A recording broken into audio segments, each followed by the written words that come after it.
black vibe. We got the black vibe. We got the black vibe. We got the memo going on. Yeah. Yeah. Zoe, thank you so much for coming onto the show. Thank you for having me. I'm very excited to have this conversation. And you were just mentioning beforehand something around Tantra, around entrepreneurship. What was that word used? Tantric entrepreneurship. Tantric entrepreneurship. Tell me about that. Okay, so I always say Tantra is flirting with infinity. So when, and then also I see entrepreneurship as a way to harmonize the masculine and feminine. So I see it as the masculine and feminine coming into union, and then Dharma as our union with God. I'm just going to go there. Yeah, let's go there. So what do you mean by Dharma as union with God? Is that sort of like a purpose? So Dharma is a Sanskrit word that basically means your sacred purpose. And I see it as God encoded each one of us with this blueprint, and we feel it all the time. For a lot of us, it almost haunts us. Like it's just always there, And it's like, okay, I feel this. And in order to step up to it, I get to become, higher and higher versions of myself by going deeper and deeper into the things that are blocking me from going there.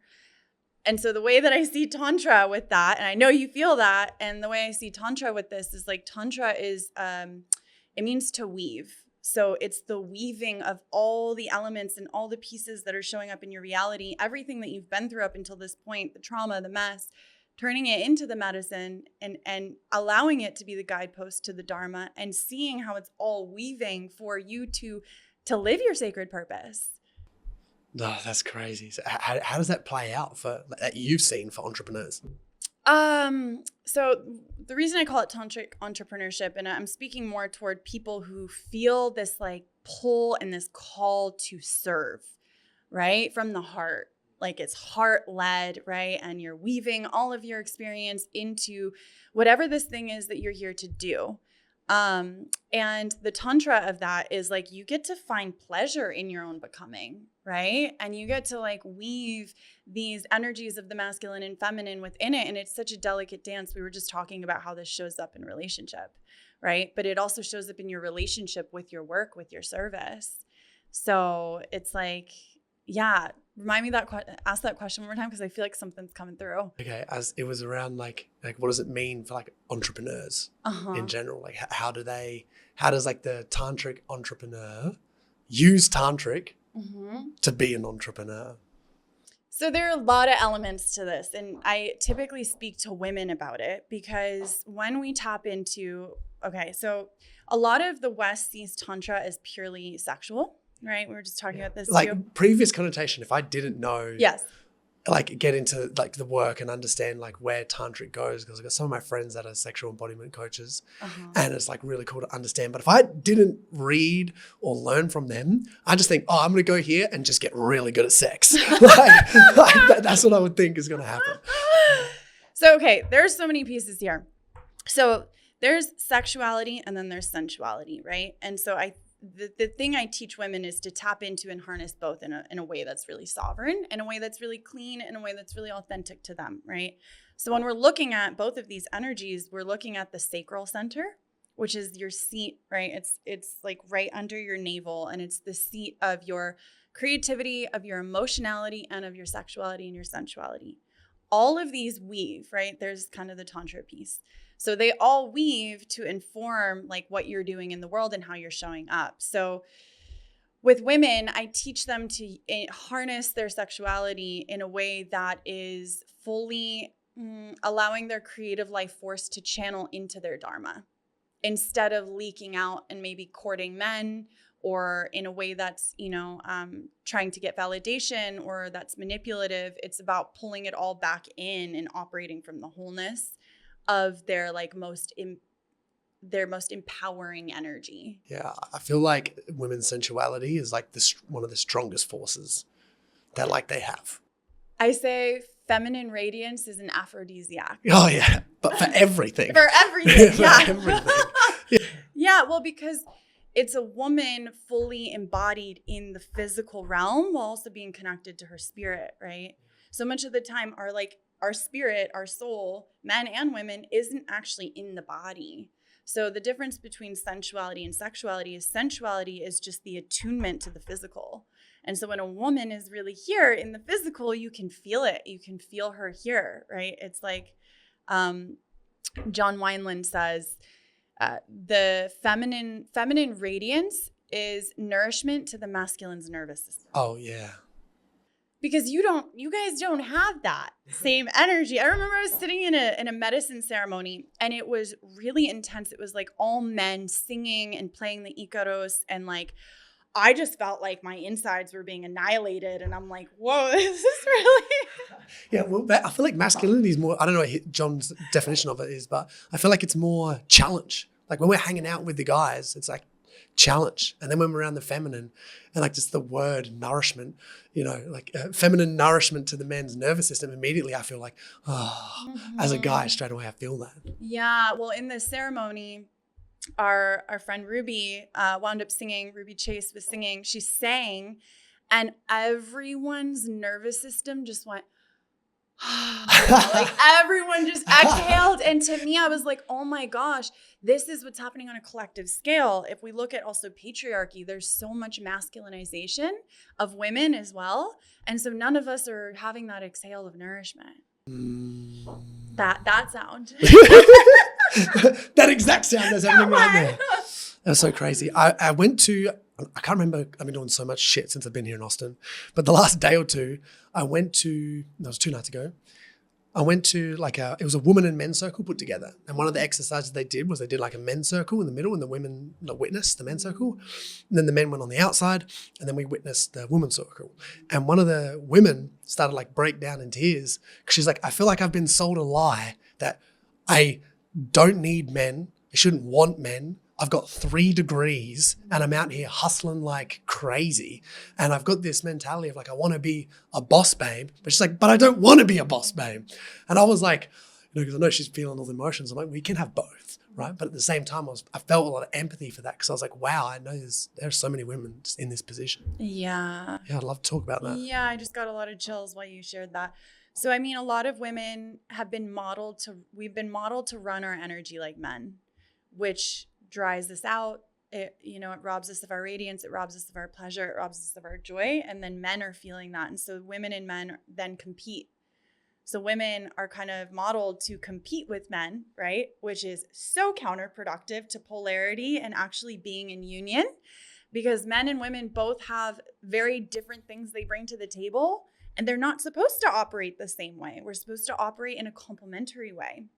So what happens is when women get into that boss babe, hustle culture, right? We really lose touch with our pleasure, our radiance, and we start to almost like compete with our men, and our egos get really big, and we don't want to be checked or corrected by a man offering us what is also called provision, right? Supplying us with what we maybe need in a moment, right? And wanting to provide for us. And there's so many women that are like, oh, I want him to provide for me. I want him to be chivalrous. I want this and that, but they are not actually receiving it or allowing it or in their femininity, which allows a man to actually feel his masculine when he's around a feminine woman. Yeah. I feel like sometimes for me, like as a guy, I'm like the most masculine I ever feel is when I'm around like my partner.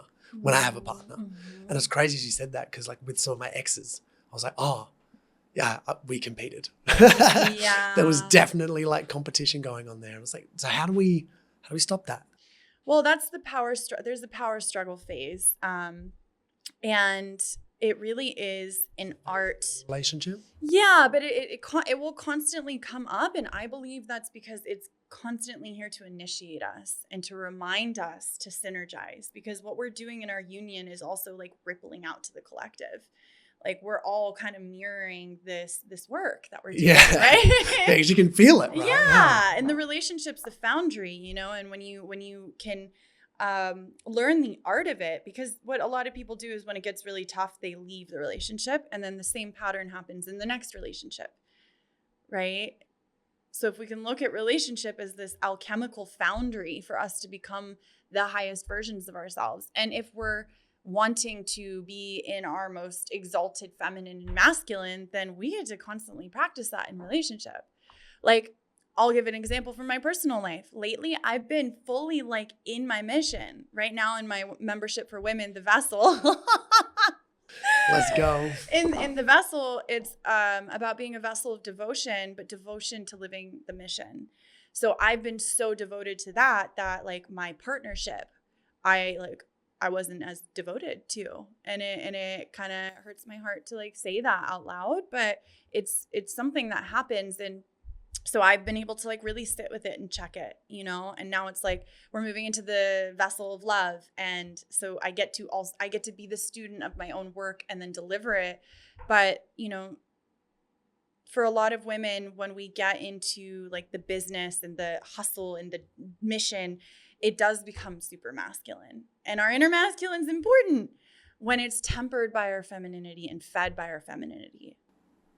Okay, so tell me a little bit more about women's masculinity getting, you know, fed by the femininity, because I think that is really important as you said that, because as a guy, there's a bunch of us men out here that love the boss babe girls going out there and hustling it. They're like, yes, like a bunch of guys. It's hot. It's hot. I think it's hot as hell for me. Like, I think it's so attractive. I'm like, oh, I don't know if I could be with someone who's not. Like, let's go and like get after you're it. in Right? it. Yeah. And it's like, I find it really attractive. But then I know for a lot of guys, a lot of my friends are like, hell no. Like, why would I want someone who's there? I want someone who can like be there for me and just do all this and blah, blah, blah, blah. And then I feel my personal opinion is like, well, with modern communication and doing the work on ourselves, like we can do both, but it's going to be more challenging. Yeah, but that's also the path that I'm sure a lot of your listeners too, that feel gravitated to you are signed up for. We didn't sign up for the easy route. We signed up to do the thing.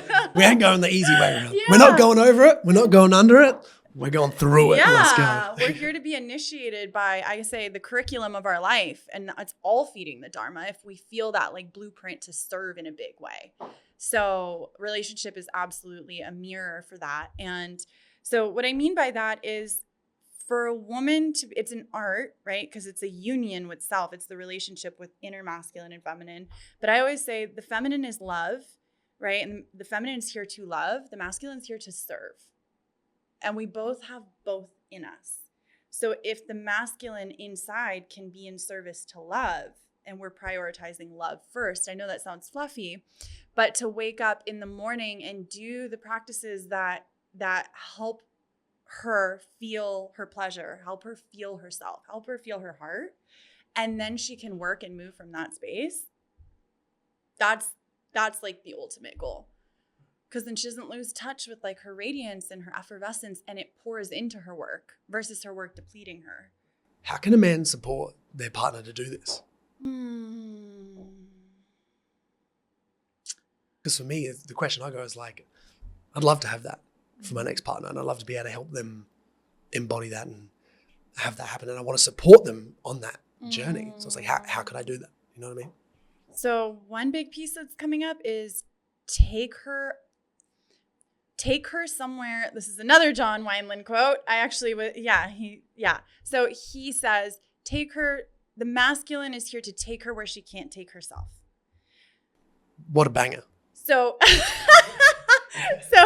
if she can work and if she can take herself there, you know, in her pleasure, like in all the things, where can you take her that she can't take herself? And the masculine, just like you said, loves a challenge. So the invitation is the challenge of taking her somewhere she can't take herself. Can you take her on a date or on a trip where she doesn't have to plan anything or think about anything? She can turn her brain off and fully just be present in the moment, right? And kind of be in awe. Like the feminine loves to be, most women love to be surprised and taken out of their element, right? And knowing that out of her element, you've got it. So she can lean on you, so she can feel you showing up in that way. It makes a lot of sense. As you're saying that, I'm like, okay, so as a guy, there's parts of yourself that are like, will start thinking like, you know, well, like, why do I have to do that? Why do I have to organize that and whatever it is? But it makes so much sense of like, well, being like just having a feminine soul, that's like not a want. Like that's a need, right? That's a need to have so that you can, you know, give everything back because there's so much giving and that love that you're here to, you know, produce. It's like that's how you legitimately feel her cup up, like as a man. And it's like, she has to have that or she's going to start running dry in the relationship. And that's when things are going to get tense. Yes, there's going to be no desire for intimacy, for intercourse, you know, because she's not, the feminine's here to ooze radiance, love, and like her essence, right? But if she can't tap into that, and a lot of the time she taps into it through being able to feel herself and to surrender and to let go, because most women operate feeling so deeply unsafe all the time. Like you walk out in the street and you don't feel safe unless there's a man next to you. Most of the time, you ask most women, you know? And so to be able to fully like let go, the feminine is also here to multiply. So she will multiply what you give her. And if you can create a space for her to fully just let go, right? It's less about you needing to physically give her things or, you know, be like stressed out about planning things for her. But if you can create some kind of atmosphere for her to fully just surrender and surrender into you, right? Then you're going to experience a level of her femininity that is so nourishing. It's going to help multiply everything you're creating. Yeah, it makes so much sense. Just like just doing something like that, which is actually simple. It's like, hey, let's organize a weekend away or a week and regularly, right? So that they can have that space. Like that's worshiping your partner. Yes. In like the best way.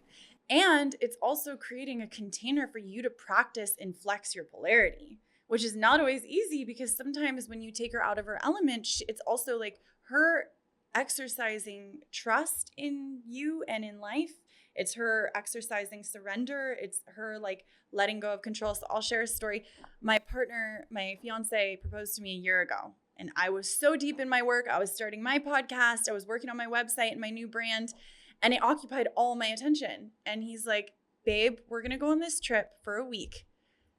You don't have to think about anything. You don't have to plan anything. I'm paying for everything. I'm driving everywhere. And our end destination was our friend's housewarming party, like all the way across the state.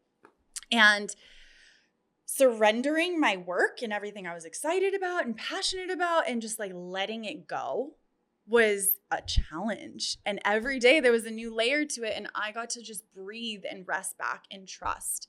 And there was a moment on our trip where I didn't realize he was going to propose. A part of me kind of knew, but I wanted to be surprised. So I like pretended I didn't. Is the intuition too strong? Yeah, I had a dream about it. I had a dream that I think I proposed to him in a hot air balloon and then he proposed to me in a hot air balloon. Whoa. I'm like, sometimes it's like too spot on.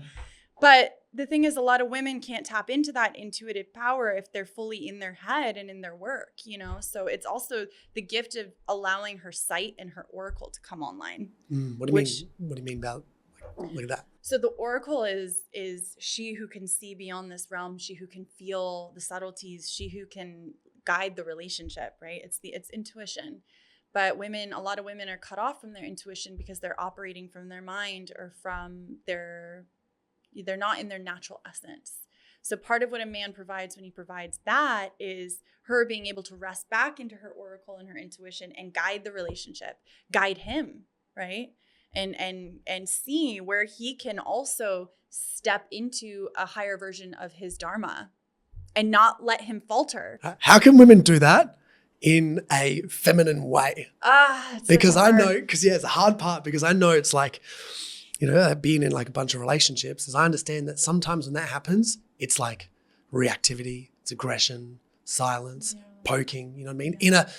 Knowing that like she wants to help and she wants him to get better, but she'll go, and then the guy's like, what the fuck? Yeah, totally. You know? And they like shut down or then they get shut off and then like, what's this happening? And it causes a lot of stress in relationships. And like even men will say, tell me exactly like directly like the thing and what you want and need. And then we get told it and we're like, oh, I still don't like getting told like that. Right? No, I know. Speaking from the heart, like really feeling what it is like you want to say to him and allowing him to feel it versus just saying it. It's like, let him feel you in it. Does So a lot of the time when you can feel us and you can feel our heart, you will receive it in a way that still might not feel that great because you're, sometimes the ego's like, fuck this. But, in a way that you will receive. And even if you don't love it in the moment, you're feeling the deeper textures to it. And so there's a lot more inclination to apply it.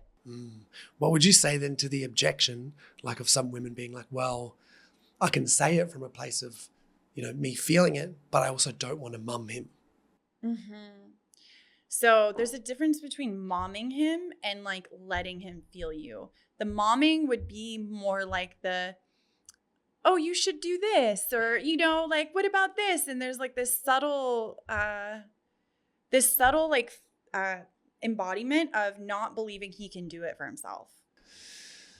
So it's just not committing to trust. Yeah. Oh, damn. It's not seeing the highest in him. It's feeling like you have to baby the highest of him out of him, which does not do justice to your relationship, and you're not going to get hot for him when you're doing that. So you're infantilizing him, and he can feel it, right? Men can feel these things. So it's more resting back into, okay, how do I feel when because also women can see the highest version of their man, right? And hold him to that, right? It's like you can speak to the boy in him by momming him, or you can speak to the king in him by letting him feel your heart and letting him feel, the highest, like that you want what's best for him, that you want him to serve the world in the way that only he can. Yeah, even just like saying that, like as a guy, that you definitely know the feeling, because there's one where it just kind of makes you go, like you put up a wall and you just go like, like I know you care, but fuck off, right? And then there's another part where sometimes like your partner will say something and you just go, oh, I'm going to go crush the living shit out whatever they just said. And there's like this internal motivation that's like, I want to impress her. I want to show her my power. And I feel like that activation part is like so powerful. For you speaking into that, I'm curious, what is it that makes that difference? As you said, it's the feeling part. Like it's the receptiveness, right? Because you can tell if someone's coming in timid, kind of like, as a boy, when your mum would come in, hey, it's time to clean your room now, please, right? Do the same thing. And it's like, it was so funny because I've just seen like some of my ex-relationships and my friends where mumming would happen. And then I'd try to not like shut like a partner down, but then my friends would be like, oi, shut up or something like. To her? Not like saying shut up, but just kind of like shut down, be like, oi, what are you doing? To him? And to her. Oh, okay, but about how she's talking to you. About how she's talking to them, because she'd do something that would be like kind of mumming. Oh, to all of them? Yeah, okay. At some point it was so funny and I was just like, oh, like, hey babe, you're coming across a bit mumming, then like, oh really, I didn't mean to. Like, yeah, but it was funny seeing that. But then you can see the other side of if there is like this, I would say vulnerability, like emotional vulnerability. Like I'm feeling, for example, like I'm feeling really sad and upset that like you haven't been doing this thing, and it's like it's making me like doubt and just feel bad about us in general, because I know you got more in the tank. As a guy, you're like, oh man, I don't want to let my partner down. I better get out here and start whatever it is that you're doing. Yeah. Like just that vulnerability, yeah. which like scary to say, I feel like for me as a guy, just awakens, even though it's hard to hear. Yeah. And you guys don't want to tell us you don't want to break our hearts, but that is like, for me, I find that so. Yeah. Well, because men have an innate desire to protect. Yeah. And to serve. I just got chills. So it's like, and I think a lot of women are deprogramming their idea of the masculine. A lot of women, have generationally experienced a lot of pain with the masculine, right? So we're learning how to trust the masculine again, and we're learning how to let go of our own protective shields that callous our heart and try to protect us, right? Our inner masculine's trying to protect us from getting hurt. But, I'm seeing so many men doing so much beautiful work to be that safe space, and like I can feel it. So it's like, it's also being patient with the unlearning that we're doing. That's like generational. You know, it's not just our stuff we're carrying. It's the way we saw our parents together, the way we saw, you know, maybe if our parents divorced, the way that we saw our mother or our father with partners after, right? And that was what was modeled to us. It's crazy. Like especially when people speak in the collective, like I like putting it into just like terms, like very simple. It's like, it is your parents, what's been modeled from you, from them, the news, what you consume on social media, like your friends' parents, you know, cousins' parents, like whatever it is, cousins, and all those different dynamics, teachers at school, university lectures, you're taking all of this information in. And because there's no like, oh, here's relationship course, you're like, oh, this is what it must be. And like, bow, bow. Yep. Yeah, totally. So it's a practice of unlearning and it's a practice of unlearning and then becoming together. Yeah. And speaking on that one, you and your fiance had like a huge break, right? Got back together. I want to talk about, you know, like the kind of like the before, what you learned, the break, what you learned, and then the getting back together and what you learned and how recent that was, because I find that so fascinating, because I've heard that story a couple of times with people and I know what it's like because I've had like a few big breakups and I come out of one like recently. So I know just like the tenderness and the, you know, all the things, the doubt, the unsurety, the, you know, there's the love that's still there, but that you're committed to breaking and everything that's happening. It was like, we need to do our own thing. And then for you guys to come back, like, I just think that's amazing. And I feel like a lot of people would actually like to do that, to get into it. But a lot, the fear and the trust and the vulnerability, like in that time, like when you said that to me before, I was like, respect. This is something that I feel so passionately about speaking into, because it is something that I don't think people talk about enough. Because when we were in our break, I wanted to hear more people talking about this and the fact that it was a possibility without being too hung up on that being like the result. But the most unattached possibility with hope. Exactly. With a little bit of just knowing that it exists.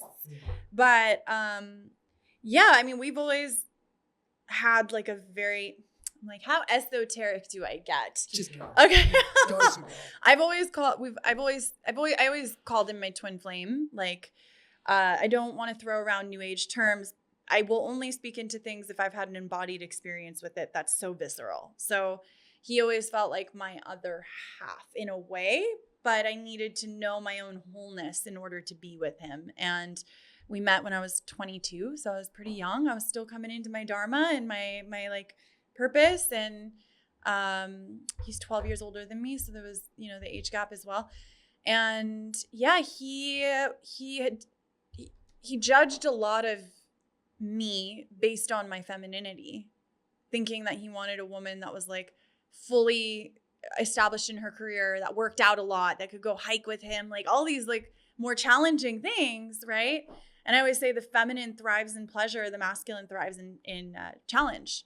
So my thrival in my pleasure and in my embodiment felt like not what he was looking for, but he didn't realize that he was kind of masculinizing me. He wanted another version of himself. And Alison Armstrong teaches about this, that men see women, whether they realize it or not, as like hairy or as like bros, right? You don't realize that you're kind of expecting her to show up in that way. And for pretty men. And for women, you know, we see men as like hairy women. We're expecting you to be our emotional support and to meet us in the ways that women do. So understanding that allows us to set each other up for success, right? But we didn't realize that was what was playing out, that it was a matter of kind of polarity. And so, and we also were, instead of looking out at the world, serving the world, we were looking in at each other, kind of falling into each other, into the universe of each other. And that was not productive. Explaining my whole last relationship. Uh-huh. Like, oh my goodness. It's so crazy. Because one part of that, like simple solution, as a guy, I was like, because I felt the same. I was like, oh, I want to like have my best friend and be my best friend. But it's like, your boys are your best friends. Go see your boys. You know what I mean?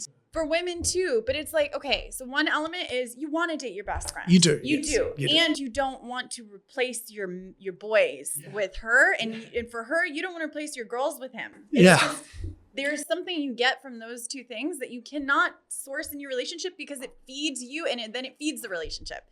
So yes, prioritizing your bros, prioritizing your girls, prioritizing the things that light you up, that feel like you, prioritizing your Dharma, all of these things are the foundational piece to also feed the relationship, right?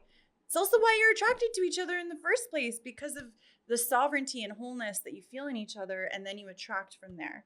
Too often in a relationship, we start to lean on each other and we start to abandon ourselves. And it's honestly a way that we're escaping ourselves, and we blame it on the other person, and we get resentful toward the other person because we feel like we miss ourselves, but really it's our responsibility to prioritize ourselves.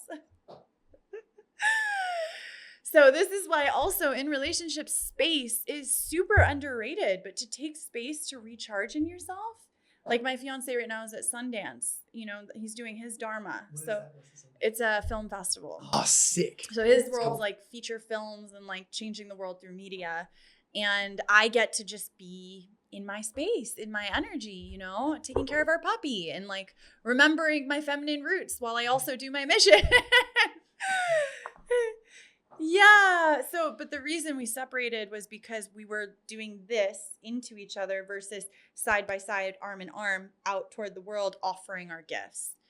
And so the difference of that, you know what I mean? To get to the state in the relationship where you're actually both offering your gifts to the world together. Because I'm personally so curious of like, how did you get to doing that? Like, what's in the nuances of like, what's the difference between the communication, like in regards to what you may talk about or like what you're focusing on and what you're doing? There's a lot of talking about your Dharma and not seeing it necessarily as work in this like linear thing that you need to go and do and get. It's like, it's an expression of who you are and like what you're the most passionate about, right? There's a Pablo Picasso quote, the meaning of life is to find your gift and the purpose of life is to give it away. Yeah, I love that. And so like if we're here to give our gifts and live in service to the world, our relationship gets to like fuel that, right? And we get to create a safe container together to go out in the world and take big risks and do these things. But a lot of the times, if we're not in a relationship, what happens if we know that we have this mission or this thing we're here to do, a lot of our energy gets expended by dating. So when we don't have a partner, it's like expended by dating. So this is where the discernment comes in. Okay, what are my values? What am I looking for in a relationship, right? And like kind of just being able to decipher if for you, for example, something really important to you is your woman being committed to her purpose and her Dharma and her service. So I would say to a man like you to not date any woman that doesn't have that foundation, right? It's like, and that was something that we had to discover too, is like when him and I started dating, I was nannying and catering. It was still a form of service, but it wasn't my full blueprint. And dating him, he was like, okay, what is your career? What's your thing in the world? And I'm like, I don't know, but I've always felt it in me. So I just asked the universe. I asked God. I said, okay, please show me where I'm supposed to go and what I'm supposed to do. And then hypnotherapy college came up like 4 different times. And so I just called and they're like, we have orientation tomorrow. I'm like, I'm there. And then I started the next week and I was in that for a year. And then when lockdown started, I just got the very clear message. It was time to serve from the comfort of my room. And I just kept following the breadcrumbs, and building on it. And then when him and I separated, I gave myself fully to my mission and to God. And I let myself go through all the waves of grief and longing and pain. And what was really challenging, because that's like a year and a half's a decent time off. Like, what were some of the biggest challenges during that period of time? I felt like I was dying the entire time. I felt like I was dying every month. So I was like, okay, I just get to throw myself into the next thing that I know I'm here to, like, my thing, and just let God use me, because my lowercase will and my ego wants one thing it's not aligned right now, and it's not serving my heart. And he had to go through, and I got that message too, right? It's my intuition was like, he needs to go through this initiation if he's even to step up as your husband. Yeah, totally. Thank you. If he is going to step up as your husband and claim you, right? Because this is another thing with some men, is there's a fear of commitment. Oh yeah. There's literally 2 men. One, men are like, I'm ready to commit. Yeah. let's go. Yeah. Like I want that and I'm actively looking for it, Mhm. and then maybe become like a bit too attached. Yeah. Then the other one are like, hell no, I'm not committing. I don't want this person taking away like my sacred freedom. Yeah. They're like, what is it? We'll flow with it. Yeah, we'll just They're go like with it. flow boys. Yeah. Right. But women don't feel safe with the flow boy because it's like, wait, where are we going? What are we doing? What are we? There's no container for it. And so there, the container of us broke, and he needed to focus on his mission and, potentially being with other women. And I had to be like, because when him and I met, he was in open relationships, and I was like, it's not sustainable for what I'm creating and who I am. And I was reading a book called Creating Union, which was all about the continual revelation of your essence and soul in a relationship, that there are infinite layers to go. And so I was like, I'm not messing around. Like I want to go in and deep. And that he wanted it, but it also terrified him. So it got to the breaking point. And so in that year and a half, literally the day that I said, we're not talking, I need full space, his mom got diagnosed with cancer. October 1st, and exactly a year later, she died. Oh my goodness gracious. So he was going through the initiation of our separation, of his mother dying, of losing a lot of money. Like he went to the bottom, like he bottomed. And the only rock bottoms are beautiful places because the only place you can go from there is up. And you work your way through it. Yeah. Did you guys talk at all during that? We did. It was hard for us to go more than a couple months without talking. It literally felt like grieving a death. And so when we would talk, it's like, oh my God, you actually exist. Okay. And we would both be so filled up by our connection anytime we talked, but it still wasn't there. And I couldn't tell him to do the work. He had to do it for himself. Again, I couldn't mother him into the work.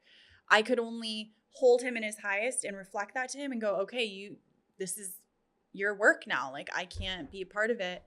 And it was really hard to not fully support him when his mother was passing because I was close with her.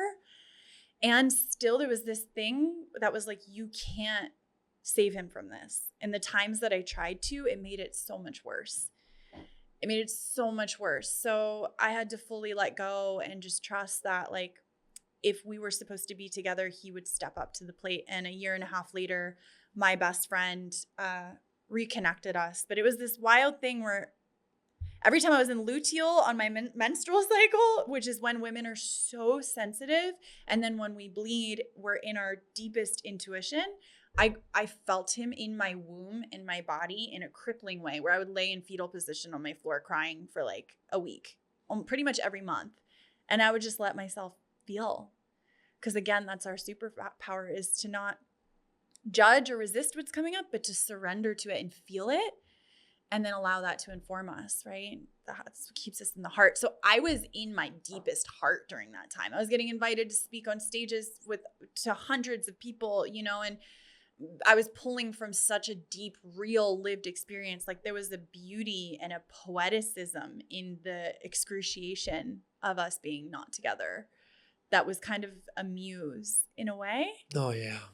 And then when we got back together, my best friend reconnected us. She just said, Zoe, like, God told me I need to connect you two. And she did. And he immediately reached out and was very like decisive and direct and like, okay, let's talk tomorrow at 12 p.m. And I said, okay, we're not getting back together unless we're in a therapist's office and we have a mediator. And so he's like, okay, like, just let me know when. And I scheduled it because it was my mom's old therapist. And then, and then as I'm driving to meet him, there's a giant rainbow in the sky. And it felt like this like cinematic moment. And we meet on the couch and finally we're like in person. And he basically tells the therapist, like, he like pictures me in a wedding dress all the time and I'm the woman he wants to marry and we need to work this out. And so,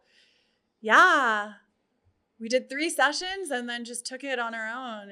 And then we went to Egypt and Dubai and Italy and went on this huge trip and then moved in together and then got engaged a year ago. So this was 2 years ago we got back together, but it was like, it was the energy of full commitment and full devotion. And it's like, there's a lot of people that just wouldn't have the courage to go through that either. Because like, what I can see is like through that year and a half, as you're saying, you talked every couple of months or whatever, but like I get you in the terms of just like the moments of struggle that are in there.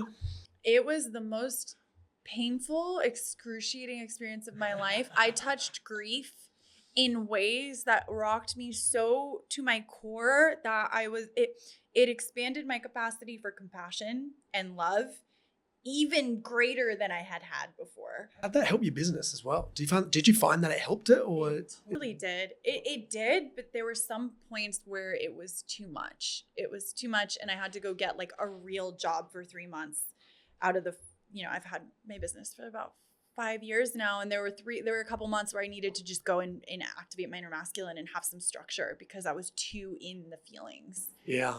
And it was like debilitating, but it helped in a lot of ways. It helped. It helped me. It helped me really show up for myself and find wholeness within myself.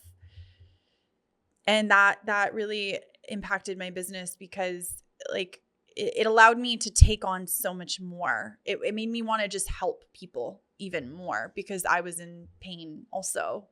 So it was an interesting catch-22. Yeah. Oh, that's so fascinating. And what moment of that made you, go down to like teaching Tantric? And then how have you used the Tantric that you've learned with the Tantric yoga and the Tantric practices, which when I was watching some of your content, I was like, man, you got to set up some safe containers around here. Like with some of the stuff, I'm like, there's that, like you with your friends, you guys are like using roses. Yeah. And I was like, mate, you have to set up, like, you have to be like so solid embodied, set safe containers for like all of, that to like occur. So I want to know. Yeah. Yeah. Actually, the rose is one of my greatest teachers. So the rose vibrates at a frequency that is the highest of anything in the plant and mineral kingdom. So its vibration is so potent and healing. It is like the vibration of love, which is why it's so commodified with Valentine's Day and all these things. We look at the rose and we're like, oh yeah, that's like beauty. It's like romance, And women to be able to connect with the frequency of the rose and to see themselves as these roses, right? With these thorns of discernment, with this beautiful aroma, the thorns are protecting our essence. They protect the beauty. So it's important to honor both. And at one point when I was going through what I call a grief portal of alchemizing this energy and this pain, I had 2 roses and I was like, I was dancing at sunrise and I had my feet on the earth because I'm all about really plugging back into the earth and the organic grid. I had these roses and I started pulling energy with the roses out of me. So like pulling it out of my heart with the rose, pulling it out of my womb, like moving with love for like an hour. Just dancing in pure sunlight and allowing myself to be elementally restored. And the roses were like, you are here to teach the codes of the rose. Like you are here to embody the rose. And so from that point on, I started teaching women how to move energy with the rose.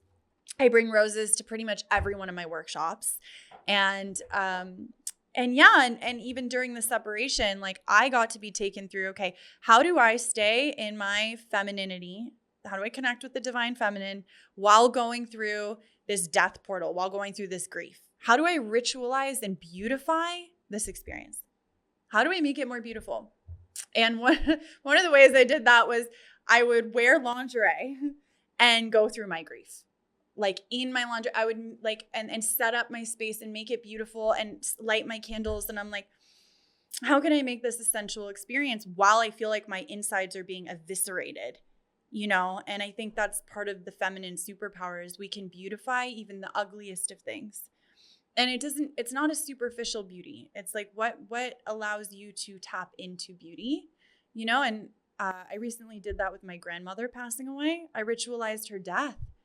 I set up an altar and I set up roses and rose quartz and I wrote her letters and I made it as loving and as beautiful as I could. I loved on her with roses. She was like literally on her last day. I played her favorite music. I connected with her spirit as she was passing. I had one song I would play over and over and I would cry to it and I would move to it. And then I held a women's circle for Mary Magdalene's feast day. And in these circles, every woman gets a chance to get in the middle and fully let her emotions and anything that's present for her rip through her body. and we all hold the container. So we're all holding like the masculine container. And I let myself be witnessed in the grief. And I played that song I was listening to over and over as I let the grief move through. And all these women held me and witnessed me in it. And when we can do that, it doesn't live in the body, right? So we're able to move through the world. We're able to like be in our femininity, you know, and that's kind of the Tantra of it. Again, it's not just the sexuality piece, although I also teach women how to harness their sexuality in a way that is purely for them, right? So like even in a pleasure practice, a lot of women and men will outsource. They'll think of something. Men are very visual. Women are very energetic. So if a woman can pull back into her energy body and move the pleasure from there and sensitize her nervous system, she becomes not only so magnetic, but so intuitive, right? That she can lead her life and her man through her energy into really beautiful places. How so? An example, like, just like, so if the feminine is the weather and the ocean, the man is the captain of the ship. She, through her emotions, through her feeling, through her sensitivity, is leading the relationship through her energy.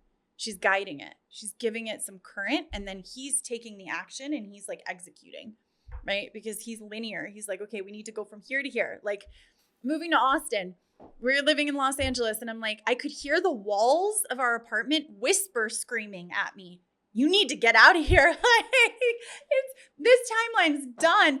And I go, babe, it's time to move. And then I just said a prayer. I said, God, but this is the thing about prayer. It's a conversation with the divine when we're really being genuine about it, when we're our whole heart's in it, right? So I just said, God, where do we relocate that's going to be conducive for our highest and greatest good and the highest and greatest good of all? Just please show us. Next morning, his sister sends us a message like, I think you guys need to be in Austin. Does our astrocartography chart. She's like, I think you should be in Austin. And then 2 more people are like, I see you in Austin. And then our best friends that we were going to Burning Man with go, wait, we're also considering moving to Austin. We all get a place together.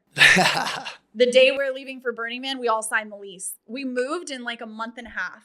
It was so fast. So it was like my intuition was able to kind of pull in the pieces, and then his masculine executed fully and got us here, you know? And so, yeah, just little ways like that. Because that's feminine leadership. Yeah. So in regards to this as well, because I do want to talk about this too. Everything you said was so beautiful, by the way. I was like, yes. Is I do want to know, like for both partners, because I know both people desire intimacy. And I feel like intimacy can get blocked, right? Like in relationships. And I think through the tantric practices, it's like it can cultivate this area of intimacy because it's happening one outside the bedroom, like, and inside the bedroom at the same time. And like, as you said, men most of the time like to watch and witness and be there. And then they want these feminine, like I hear this happen a lot when I talk to the women in my world. They say, he told me he wanted a feminine woman. So I started being feminine and he couldn't handle that shit, right? That's what I hear like regularly in regards to even just the small things around like, you know, and guilty of this as well. Like the men doing this. Are you going to be much longer getting ready? Oh, totally. I know, right? Like, oh, damn, I fucked up there. You know what I mean, right? So like, you know, for you, in terms of being able to cultivate intimacy inside and outside the bedroom, like with what you've learned, how do we do it? Well, so just speaking to that really quick, like Alison Armstrong will also teach that men are directional focused, right? You're like, you focus on one thing at a time and you have mission. You're like on a mission all the time. So it's an important thing for women to understand is you're on a mission. If you know you need to get to the party by 8:00, you're on a mission to get there by 8:00. She doesn't really live in linear time. Like sometimes women who are super in their femininity don't have the best relationship with time. I'm just going to say it, ladies. It's true. You know, we're like getting ready. We're like ritualizing everything. Right. And he wants to be on time. He wants to be like punctual. He wants to get to his mission. So I actually had my friend Everett Satoru was on my podcast and he spoke into this and was like, something that he's learned is to notice that the mission is taking precedence and to make his new mission her nervous system. And if her nervous system is being bulldozed by his mission to get there on time, it's going to create dissonance. And then they're going to arrive to the place not in a good energy, not in coherence, right? I love that because it's like, it's like at the end of the day, what's more important? Exactly. You know what I mean? Like friends, whatever, even if, because I've been in relationships as well where it's like they've way preferred being on time and then chaos has happened and then like 5 minutes late, your fault, my fault, their fault, whatever the hell's going on. But I feel, I was going to say something around there. I forgot. Maybe it'll come back. Maybe it'll come back at some point. Literally, I just like forgot. I was just like visualizing things that were happening in my head that have happened in like past relationships. I'm like, wow, look at that. But no, I think like him having him making her nervous system the mission, as you said, just makes so much sense to me. When I heard that, I was like, right. And it's like, and something that my partner and I realized too is because I can be guilty of this often. And we're like, we're always on time. Like every time this has happened, we always get there at the exact moment we're meant to be. Not to bypass the fact that punctuality is still important, right? But there's an art and it's happening in all moments. And then with Tantra, it's about getting out of the mind and into the body and into the heart. So there are practices for that, like yab yum, the woman sitting crisscross applesauce on him and facing heart to heart. So your hearts are engaged. Yeah. And making eye contact and syncing breath with each other, and like a lot of the times what can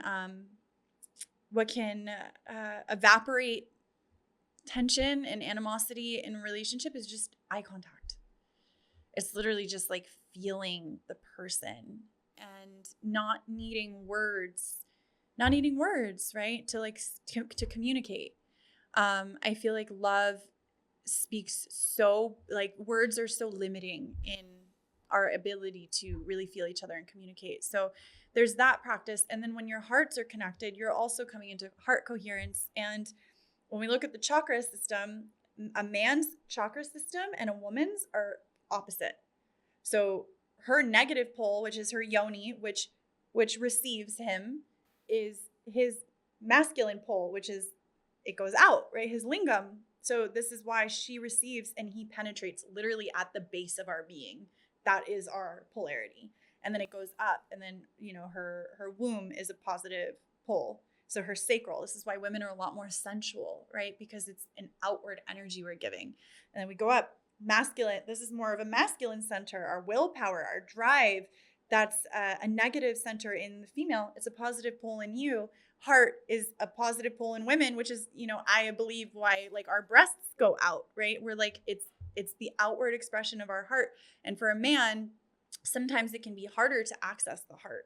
So when we can come together like that. It's so scary as a dude. It is. It's very vulnerable. Lots of guys don't want to admit it. We get scared as shit. I love that you admit it. Oh yeah, we do. Like we can't not like escape it. Like anytime in terms of like truly opening up to someone, because we have this fear of like rejection, fear of getting shut down, fear of being not loved, fear of being like not good enough. That if we truly open up to someone and we fully let go there, we're just going to get hurt so bad. Like people's like, I don't know if I want to give this person that power. If it's like such a positive pull, because it feels like it's a power over me, even though it's not a power at all, but we just make it up like in our heads. And oh my goodness gracious, is what like. What helps you feel safe to do that? Safe to open up? Yeah. That's a really good question. I think the safest thing to open up in that one for guys, what makes me feel really safe is just personally, is like when the woman leads with it. So it's like with the vulnerability, because, and it's like, it's this beautiful thing that's like, she's in touch with her emotions so much more than like I am, and she understands it. And she went first. All right, like I can get this, right? Because to be good leaders in our businesses and, to crush it as a father, we have to be that guy that can open up, right? Because if you're running a team of people and you can't open up like that, they're going to feel it. They're not going to trust you. And eventually it's like men will turn into tyrannical leaders that are very direct and go this way. And then people will be like, fuck this, I'm out. Yeah. But they can be aggressive and dominant if their heart is open in a business. Everyone's like, yeah, well, I get it. I can see you're frustrated. I get you being direct. I'm going to go here because I love, you, and I can feel like where you're coming from. So I think just the first thing, it's like for me, what makes me feel safe, and a lot of guys that I know is like, one, the responsibility of ourselves and taking responsibility on that to just get safe in our own bodies, to be able to practice reps, like reps in the gym. Oh, get a bit vulnerable here. Get a bit vulnerable here. I think having a men's group is so powerful for that specifically, because your nervous system calms down when you're like, oh, everyone's just like me and this is great. And the guys are like, no, we got you. And you're like, oh, I thought I'd get rejected, but you're never going to get rejected from the men's group guys in there. You might get like a bit of push and pull and challenge, but you're never going to get rejected, which is like healing. But the second one is like, some of us go, like for me, sometimes it's like, oh, would you please just go first? Like this is like so hard. And then when they do, immediately you'll notice this, you'll see this. I've seen it happen in like some retreats that I've been in, and some experiences where there's been some relationship healing. And the second the woman goes first, the guy's like bang, like right behind. He's like ready to go the whole time, but he's like, I just need to feel safe. And it's like, it's really beautiful to watch. That's so beautiful, that languaging of if she leads first with her heart and with her emotions, how impactful that is for men. Like that's such a beautiful thing, because I mean the woman does kind of lead in the relational realms. We are relational creatures, right? And then you lead in the other realms, in the execution, in the physical world, right? In like doing. Yeah. In the doing. Yeah. Something that I was kind of musing on yesterday is, well, because what you're talking about is that's coming from the heart. So if dominance is coming from the heart and it's coming from love, that's a healthy exertion of dominance and masculinity, right? Versus it coming from control and being completely calloused from your heart and from your feelings. And, that's where like all of the unhealthy, wounded masculinity comes from in our society, right? But to be able to be in your heart and like move from love, but also like dom your Dharma and your woman, it's like hot as shit. That's the hottest thing ever. I was just musing on that yesterday. It's like for the masculine to dom his Dharma, and then for the feminine to sub to her Dharma. Like if we get into sub-dom dynamics, like I'm not like super far out in the kink world, but I do like the languaging and the way that it orients things for people. But yeah, it's like that energy, the tantra of that, when I say flirting with infinity, is like everything is energy, and the way that we're showing up to these things, the way we're showing up to our relationship, it's going to come out into the way that we dance on the dance floor is going to move into the way that you're doing your mission and the way that you're showing up in your relationship, right? It's so true. I've been like, since in Austin, because I saw people who have like an ecstatic dancing here. I went to the ecstatic dance house. I don't know if you've ever heard of it.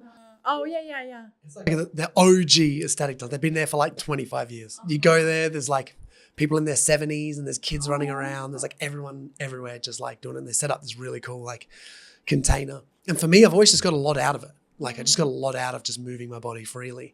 And I went twice because I was like, oh, this is so good. And both times I just like got so much out of that. And at some points I judge myself because I'm like, why am I here? You should be focusing on your business, doing this thing. Like you've got messages to send, you've got DMs to manage, you've got content to post, you've got this to create, you've got this person to talk to. You got all the financial back end stuff to be like sorting and organizing and emails to figure out. And I was like, wow, there's a lot here. But even with all that chaos going in of just being like, dedicating that practice to like moving the body, was it just put me in this mood of like, oh, and it lasted, what I noticed, like in my nervous system, it lasted for a week. We're about like 5 to 6 days, which is why I was like, oh, I got to go back. Right. Like for the week after, I needed to like go and move. Yeah. And how did that affect all those things that you were worried about? I did my business, and I'm going for some stressful weeks at the moment. It's like in there. But I did it it's just all fun. Mm-hmm. Even when it's been hard. Like there's been moments where I'm just like, okay, this is really challenging. I need to be like, past year. And sometimes I would be like, or direct when I'm messaging people, whatever it is. And I'm like, I forgive myself for that, firstly. Then the second one is like, okay, how can I also like put some play into here or send a message or do something for someone or whatever it is? And how can I just let myself just, not criticize or judge myself on anything and just kind of find some joy doing. And I was like, oh, and we know what it did? It's just like, it just took the stress out. Yes. Yeah. Oh, I feel like I would be more fun to be around. Exactly. Yeah. It's more magnetic. Yeah. And I felt it's crazy, right? Doing it for this week because one of like a podcast icon of mine, I met them in the gym this morning. And usually like when I meet like big time celebrities and they are big time celebrity. And most of the time I meet them, I get this like real jacked up, like, oh, I'm going to go get a photo with this person or I'm going to go talk to this person or whatever it is. I'm going to go introduce myself or say hi. And I'll go, there was nothing. I was just like, oh, I just need to say thank you to this person for what they're doing. Yeah. And just went up and like, he received it so well. Like I went up and said like hi to him and just like, thank you for this because he does a lot of stuff which helps inspire men. I'm like, oh, that's my passion and purpose. And he like locked eyes and like he held it so well. And I was just like, oh, what a star. What a good experience, you know what I mean? But like I was able to, and it was interesting witnessing it because I'm like usually my nervous system will be on fire. And there was one moment where it's sort of like, when my nervous system, I noticed I was like, oh, it's starting to get activated. And I just went, no. It's like this moment of like, coming down. I was like, oh, that feels powerful as fuck. Yes. And you can tell that they would feel that as well. Yes. So. That grounded masculine energy, I mean, imagine like that's like as a woman too, to receive that from a man, like that level of attunement to your own nervous system and to the moment, it is so like the safety of that is so indescribable. Which is what we want to be doing for the women out here. Yeah. You guys, we want to be making them safe. Yeah, and it doesn't mean that you can't be authentic to whatever you're feeling. However, like to be able to attune to a moment the way that you did and to feel the way that was received by him and the richness of the exchange that you've got to have because of your mastery over yourself. That's like, that's it. And it all starts with our relationship with our own life, right? Just like you said, you had all these things to do. I mean, even I experienced that where I'm like, I've got all these things I want to do and create and And if I'm not taking the time to be in my pleasure, right? This can be for men and for women. We both have masculine and feminine energy. If I'm not dancing, if I'm not being really present with my puppy, if I'm not like cooking food with devotion, with my whole heart, with my whole presence, then I'm missing the most important moments, right? And then those moments are what feeds your mission and, it makes it actually like worthwhile. Or else you're on autopilot and it's like, what's the point? I'm missing out in my home life and with my people and with my pleasure, and I'm missing out in my business because it just feels like an obligation. Yeah, I feel that. I would love to know in regards to like all this and what we've said, like what are some tools that people can use that you've used that you think are so beneficial that they get just from listening, they go, oh, I can go and try this. In regards to working? When it comes to, I'll say any of these, like to get more present and more connected to oneself through Tantric or through something else that like you've learned. Like I know like one of my friends that does a practice where it's like they put their hand on their chest and one on their womb and they like swivel their body in snake-like motions like around the chair, like with a woman just for a while just to eventually see what comes up. I would like to know what are some practices that like women and men can use that you've learned that have just been like little tools that they might be able to just slid into the routine. So yeah, actually the first one is putting your hand on your heart, putting your hand on your womb or on your yoni, right? And tuning in like first thing in the morning before thoughts start to creep in your head. So the 30 minutes after you wake up is when your mind is the most suggestible, and the 30 minutes before you go to sleep. So those two windows, if you can prioritize really filling yourself with quality affirmations, like not consuming media, right? So like when you wake up in the morning, before even having a thought to put your hand on your heart, hand on your womb, breathe into your body, breathe into your heart, right? And just tune in. Like, what is the most authentic expression of myself today? how is love wanting to move through me today, right? Lately, my question's been, what is the highest expression of my devotion today? And allowing that to kind of be the guidepost, and then doing some practices to get into your body. So my favorite for this is putting your feet on the earth, getting sun on your skin. When you drink your morning elixir, be really intentional and present with it, right? I sing and speak my prayers into my cacao every morning, and then I drink it. And as I'm drinking it, I'm fully present with it. And I usually have music on. I'm either playing like sensual instrumental music or like dirty bass. Like letting that, like I'm charging my frequency so that I'm bringing my frequency into the content I'm creating, into the conversations that I'm having, into everything that I'm doing. And then before bed, I would say celebrate your wins. So just write your wins down, celebrate and be your biggest cheerleader, your best friend. And then just keep building on that energy. Oh, I love that so much. So what have you got coming up? Like what programs, what are you running? So if anyone listening wants to get involved or send their partners to, yes, let's get them to Zoe. Where do they go? They go to my new membership, The Vessel for Women. It's a monthly membership and we have a different theme every month.